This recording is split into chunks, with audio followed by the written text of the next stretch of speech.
Hi, everybody. It's so fun to think that you're going to listen to this maybe and hear my voice because it's like all the time I think of you and I see you in Slack and I send you these manager mails and stuff, but it's just text on a screen. So it's nice to be live in front of you. Maybe I shall do more videos in my life for you. Today I'm prepping something for manager mail, which will go out tomorrow for July. And it occurred to me while I was in Seattle last month that there's a lot of tools that we talk about, some of which we leverage when we're in person at SNIAM, but there's a lot of tools that we never talk about again. And I was like, oh yeah, we have this great thing called the work wheel, and you all did that at your with your cohort. And if you remember, and of course you remember because obviously you're doing this once a quarter with your people in their one-on-ones. But if you remember, for real, it's this wheel, right? It has 8 different categories, and you can leverage it to get a quick snapshot of how your employee's doing. Give them maybe 10 minutes, 15 minutes to go, and they're going to fill out this wheel in all different categories with the question, how fulfilled are you in this area at work? Remember that question of fulfillment, because if you're asking hey, how happy are you? Happy is messy, right?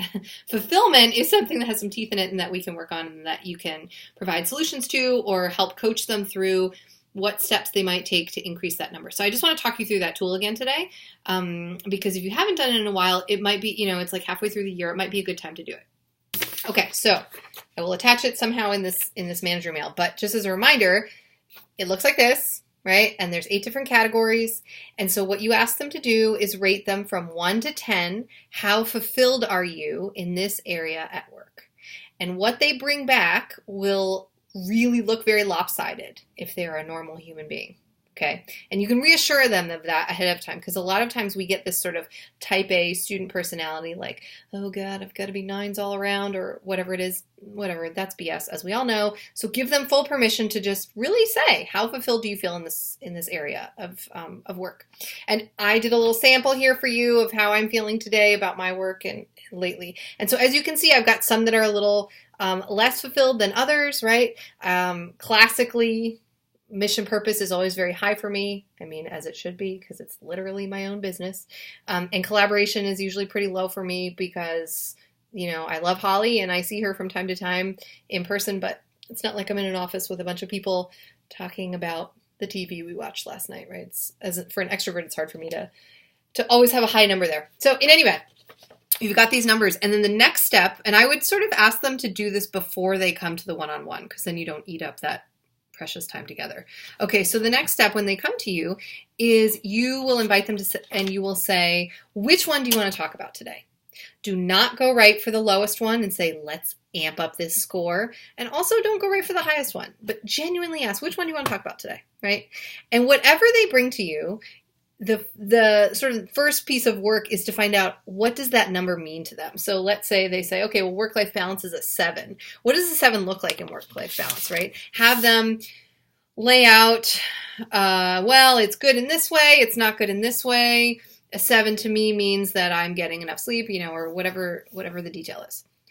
Once you feel like they've laid out what that 7 means to them, then you can start to mess with it, right? So you might say, what would work-life balance look like if it was an 8, right? Or a 9? They might have some thoughts there. Well, this would need to change. I'd need to be investing in this. I need to be whatever. Or this would have to go away, right? Sometimes it's the opposite. And then you can always blow their minds and say, what would it look like if it was a 13? It's like, oh my God, what? I never thought we could go past 10, right? And so that would really be what if we blow out work-life balance and you are just a 13 out of 10 with it? What would that look like? And once you have this picture from them, then you can say, okay, cool. Well, can I help you hold some accountability? Maybe we could talk about some baby steps for how this might improve. Now, you may only have time to talk about literally just one category in your one-on-one, especially if it's a half an hour. But if you've got time, say, is there another one you want to talk about? And that is sort of the coaching work you're doing, but I want to also emphasize the fact that you are a manager. You are in a position of power, in a power structure.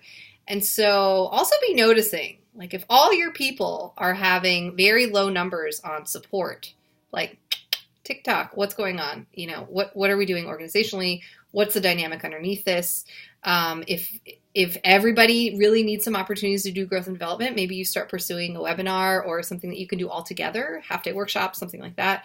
And so in that way, I think I want to give you the direction that you are helping that person along further towards being more fulfilled in that area, but you are also responsible for the team. And so those numbers across a team will be really interesting for you to track as well. Okay, great. You should totally do that. And then tell me in Slack that you did it and tell us all, how did it go? Bye.